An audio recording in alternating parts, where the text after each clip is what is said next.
بعد زيارتها الثانية إلى لبنان ولقاءاتها بالمسؤولين اللبنانيين، نستضيف الليلة في سكاي نيوز عربية مورغان أورتاغوس نائبة المبعوث الأميركي الخاص للشرق الأوسط، ونسألها عن تطورات هذه الزيارة، نتائجها، وطبعا المواقف الأمريكية بخصوص التطورات السياسية الأمنية وحتى الاقتصادية في لبنان. أهلا بك مورغان معنا في سكاي نيوز عربية. وصفت الزيارة الأخيرة إلى لبنان واللقاءات اللي أجريتيها هناك بالبناءة. ماذا عن نتائج هذه الزيارة؟ Well, first of all, thank you for having me back on Sky News Arabia. It's great to be in the UAE. I love being here.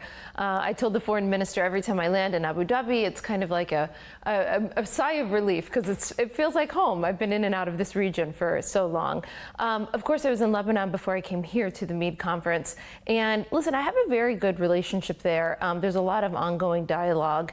And really, as I said, my very first trip there as Deputy Special Envoy to the Middle East, the whole point of us going there and engaging is because we see this really historic opportunity to turn Lebanon around. I think that there's so many patriots who have stepped up to try and make the hard and tough changes to change the country. So that's, of course, President Aoun, the Prime Minister, the Cabinet. You know, the leaders of Lebanon have to listen to the people of Lebanon. And I think the people of Lebanon are saying that they want change. You know, we can't sugarcoat the dire financial situation Lebanon is in. It is one of the worst that we've seen in modern history. I mean, we're talking about debt levels worse than what we saw with Greece during the financial crisis. The country's bankrupt. Now, I say that not to be mean, but because I'm a friend. I'm a big, big believer in Lebanon. I'm a huge believer in the Lebanese people. And I want to see this beautiful country return to the height of its glory days. And the only way that you could do that is by being honest about the situation that you're in, by getting rid of the people who profit off of a corrupt system, and by promoting people who want to make the real and necessary changes. Things like passing the bank secrecy law, the bank resolution law. And really what we have to do is work together as friends and as partners to move Lebanon from being, you know, this country that is begging for donations at the World Bank. That's not where Lebanon needs to be. This is some of the most educated and sophisticated diaspora in the entire world. They should be leading the Middle East again in consulting and financial services. I know that because of how successful the Lebanese people are, if their government will do the right thing, that we can get back there. But sometimes you have to take some really tough medicine in order to get well. Lebanon is in a period where they have to swallow the tough medicine if they're going to become whole again. الشيء الملفت مورغان أنه رئيس مجلس النواب نبيه بري قال أنه هذه الزيارة كانت إيجابية بخلاف الزيارات السابقة أو اللقاء السابق. ما الذي اختلف؟ Oh, goodness. I think that he understands that the Trump administration actually has a vision to help his people. I mean, all of the people of Lebanon, but especially the people in the South that he represents. And what I've described to him is let's rethink how we rebuild southern Lebanon. You know, there's so many needs in the Middle East right now, unfortunately, for rebuilding. Syria, southern Lebanon, Gaza. It's going to take billions and billions of dollars to rebuild the Middle East from the wars. And so what I'm thinking about is, from a private sector perspective, how do we do something new and different? How do we not just repeat the things that we did after 2006, but how do we present a bright future, get the young people involved in rebuilding? And so I would like to get the private sector together from all of our countries. Again, so you're not having Lebanon just take on more and more debt from the World Bank, but instead, how do we look at the private sector initiative? Maybe it's an economic industrial zone. That's just one idea.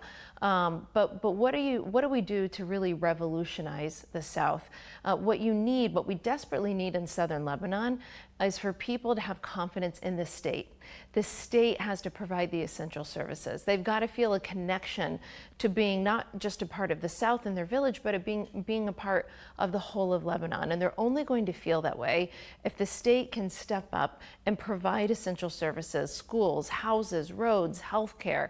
And the only way they're going to do any of that and get international funding, again, is going back to making those necessary reforms and changes. But what I want for Lebanon is not to be a donor country, not to be a country that has their hand out asking for money. I want them to be a leader again in the Middle East, a leader in financial services and education and culture and everything that we know Lebanon for.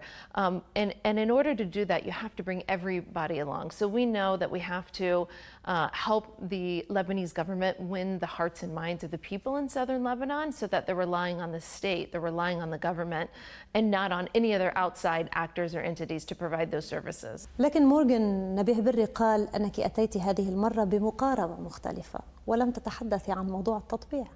I don't think we talked about that the first time either. So I don't think there's any difference there. I don't think that was brought up in the first meeting. I think sometimes you just have to get to know each other.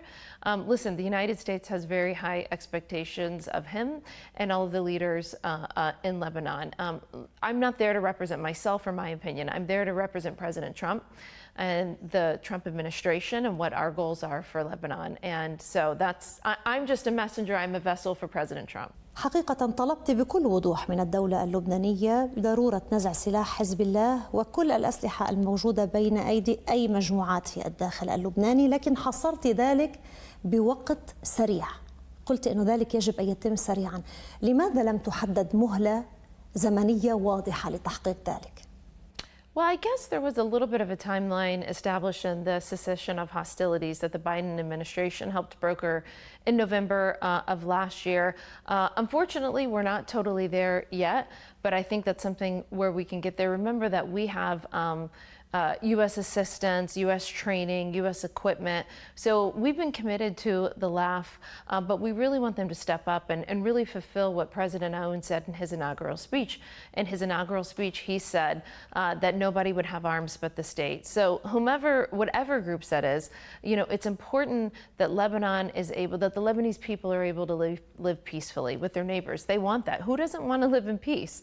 And the only way that the Lebanese people will be able to live in peace is if they reject the Islamic Republic of Iran or anybody coming in with weapons to foment fear, to foment unrest, to foment wars with their neighbors. I mean, listen, it's not the Lebanese government or the Lebanese people that wanted to be involved in the war after October 7th.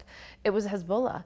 It was Iran that got the country into a war that nobody wanted to be in, and then the South was destroyed because of it. So again, I'm hoping that people will look and see that there is a better and brighter future if you reject outside forces and forces of terrorism that just want to continue to sow unrest and destruction for the country. لكنك اعتبرتي أن الجيش اللبناني هو المسؤول عن نزع سلاح حزب الله. لكن هل قدرات المؤسسة العسكرية، هل قدرات الجيش اللبناني تسمح بذلك الآن؟ They're absolutely capable. They need the political will to do so. I certainly understand that the whole society obviously has to be involved. They have an obligation to do so first in the cessation of the hostilities, but also if you look at the UN Resolution 1701. So Lebanon has committed multiple times into doing this. I think the LAF has the capability. Now they just need the political will. الإرادة السياسية حتى هذه اللحظة من التصريحات اللبنانية واضح أنها موجودة مورغان، لكن اليوم الحديث مع المسؤولين اللبنانيين هل شمل نزع سلاح حزب الله عن كافة الأراضي اللبنانية أم فقط من جنوب الليطاني؟ Well, I think it's important. I mean, we can start with the South, obviously, because we want to make the appropriate steps. But again, disarming Hezbollah throughout the whole country is their obligation under UN 1701. That's almost 20 years old now. So this is not a new conversation. I think that we have a moment in time and an opportunity, but it's not going to last forever, right?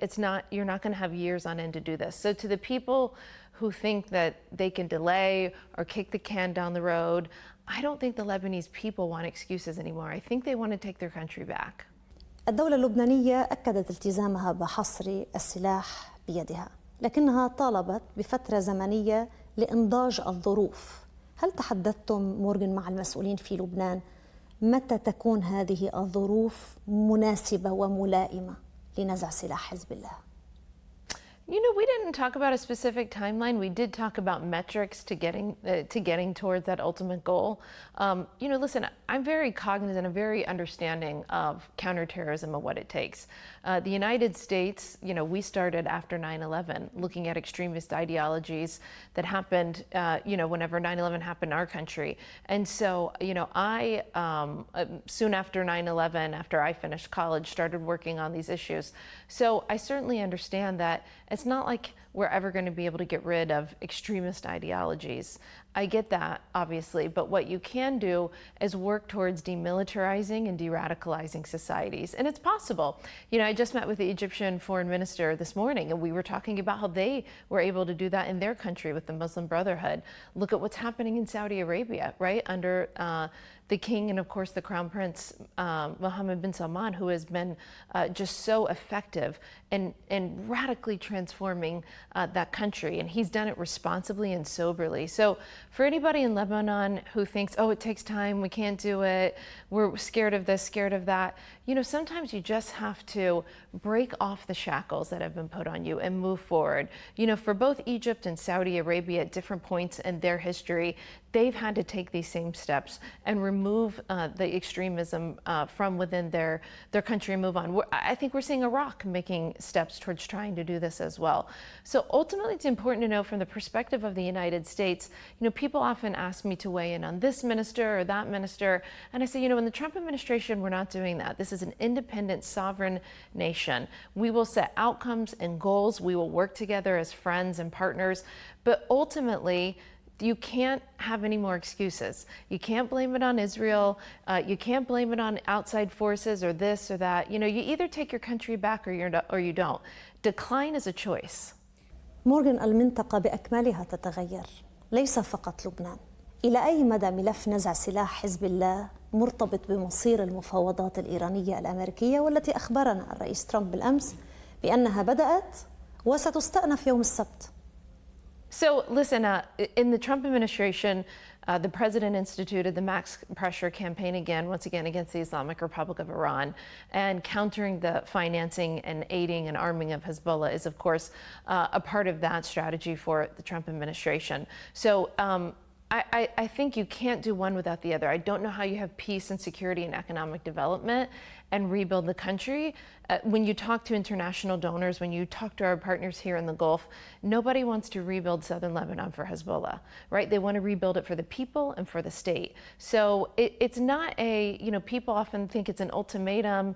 It's not. It's just reality.